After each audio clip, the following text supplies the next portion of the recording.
Your Python code doesn't have to be complicated to be hard to read. Sometimes a few small changes can make your code instantly cleaner. Let's take this messy function and refactor it step by step. First, we are explicitly comparing the Boolean value to true. Python doesn't require us to do that. If active is already a Boolean, simply use it as the condition. This is shorter, but more importantly, it's more natural Python. Instead of asking, is this value equal to true?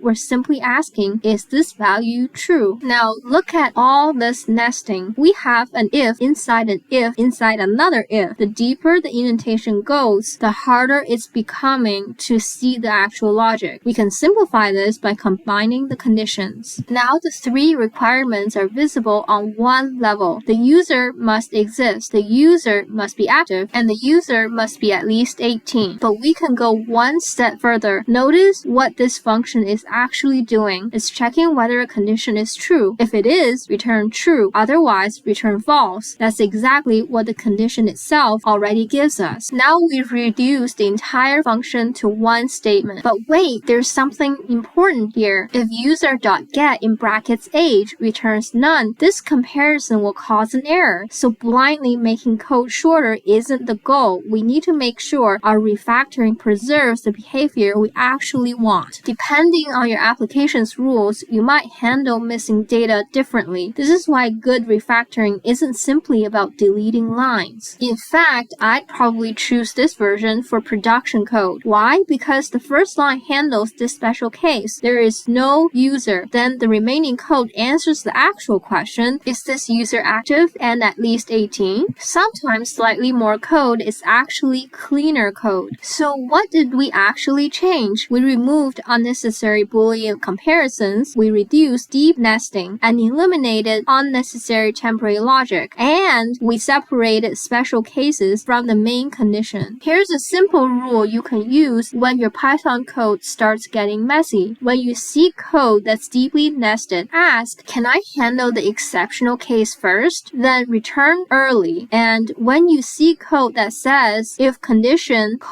return true followed by return false, ask whether you can simply return the condition itself. Cleaner Python isn't about squeezing everything into one line. It's about removing the code that doesn't help the reader understand your intent. Less nesting, less boilerplate, more clarity. That's what makes Python code instantly cleaner.